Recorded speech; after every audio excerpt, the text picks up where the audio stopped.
So, a lot of physique inflation related content has been floating around on YouTube recently, and honestly, it's long overdue. Standards have shifted quite a bit over the last decade, and what used to be considered impressive now barely registers online.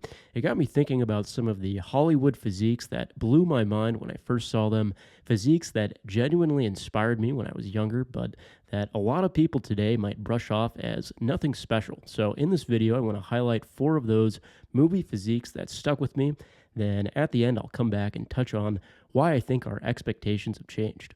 So let's get into it. We'll start out by going way back to 2002 with Tobey Maguire in Spider-Man.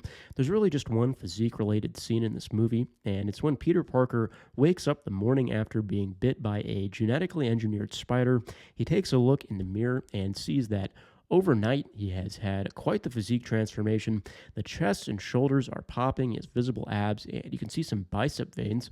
Now, I was a very young kid when I saw this, probably about 5 or 6, and I remember thinking he looked absolutely jacked here. It was probably the first time in my life that I made that kind of observation, looking at a physique and thinking, wow, look at that. Now, Peter Parker isn't supposed to be some kind of Giga Chad mass monster, which I think made this scene hit harder for a lot of young men as it was more relatable.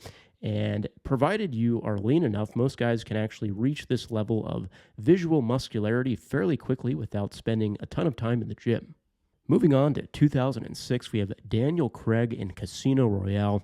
I saw this in theaters, and it features one of the more iconic movie physique shots of the decade. You probably know what I'm talking about. Bond walking out of the water in those blue swim trunks. The sun is hitting perfectly, and he's looking absolutely stacked.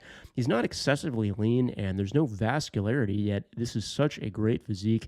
Delts, chest, and arms look phenomenal, and his traps are really the star of the show at this shot. He certainly has some genetic advantages structurally, and I'd say this is probably the most jacked James Bond has ever looked. Then we fast forward to 2011 with Chris Evans in the first Captain America movie. A scrawny and weak Steve Rogers gets the super soldier serum treatment, and when the capsule opens, he is transformed into a taller, more muscular version of himself, pumped and lathered in oil from head to toe for some reason. Of course, they used all kinds of effects to make him look small beforehand, but I remember this scene was absolutely shocking in theaters, just a night and day difference from earlier in the movie, and he looked huge, and honestly, he was huge. Full chest, strong delts and arms, visible abs. Chris Evans definitely would have had to hit the weights hard to get to that spot, and of the physiques you'll see in this video, I'd say this one holds up the best to modern standards. And the last physique I'll touch on is from 2014, and that is Bradley Cooper in American Sniper. Now, this movie came out about a month after I started lifting weights, and although it's not your typical kino body movie star physique, I remember thinking he looked massive. And apparently he gained 30 pounds for the role, and it really showed. There are some training scenes in the movie, including one where he's doing trap bar deadlifts with respectable weight, but for whatever reason, this bar scene is when it really hit for me. The neck, the arms, just a thick, powerful, filled out look. Now, I was 17 when I saw this, and when you're a skinny to average sized teenager, you don't really care about being super lean or shredded. You just want to gain weight and get bigger. Not necessarily pure muscle mass, but just more size in general. So this kind of bulked up physique was inspiring to me at the time. Now, I've gone through 4 great physiques here, but at least on superficial platforms like Instagram and TikTok, these would barely turn heads today. And this is where physique inflation comes into play. You could attribute this inflation to a variety of factors. On one hand, I do think that training knowledge has improved, and the average trainee is probably getting better results than they would have, say, 10 or 15 years ago. Now, don't get me wrong, most people still have no clue what they're doing, but with platforms like YouTube, new lifters can learn about programming, technique, and diet practices for free, and stay up to date with all the latest 10x muscle growth hacks like doing 20 to 40 sets for a muscle group. 20, 30, or even 40 or more working sets. I've never seen his breaking out. 8+ reps was it. A blue lobster is a rare, like it's only happens 1 in 2 million. Gatorade, take a month off of training. Once a year. But on the other hand, we've seen a rise in superficial enhancements that have dramatically influenced how physiques are presented and perceived.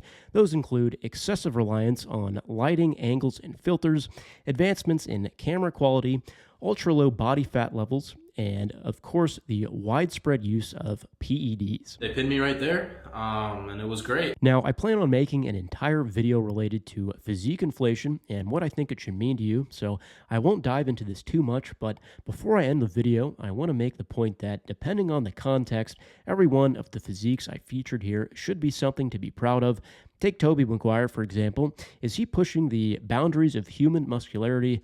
No, but if you are a skinny teenager and you start lifting weights and you get to this point after some time, visible abs, bicep veins, clear definition in the chest and shoulders, it's going to be rewarding. It's going to feel good, and odds are out in the real world where real people live, it will not go unnoticed.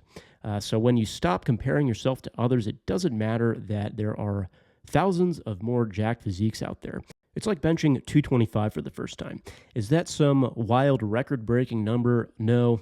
Are there probably middle schoolers somewhere out in the Midwest rapping that out? Absolutely. But if you've never benched 225, doing it for the first time is an incredible feeling. Now, I'm no freak, but I have strict press 220, and still nothing in lifting has come close to the euphoria I felt the first time 225 went up on bench. It was amazing. And circling back to Bradley Cooper in American Sniper, some of you may have been surprised to see him on here. And of course, he's not shredded, he's not super muscular, but the physique still made a real impression on me at 17 years old, so it's clearly something. So that's all I had to say. Again, I think all these physiques are something to be proud of. Don't let superficial fitness influencer content make you feel otherwise. Drop your thoughts below. I'd be interested to hear what Hollywood physiques have stuck with you over the years. Check out my free training resources playlist. I have files you can use to plan out and track your training, keep a record of your PRs, and manage bulks and cuts. I also have a longer video in there that includes a couple of free programs inspired by my Most Jacked Fullback series. And those programs come with tracking files and guidance on things like substitutions, intensity, volume, and progression. I will be back soon. Have a good day.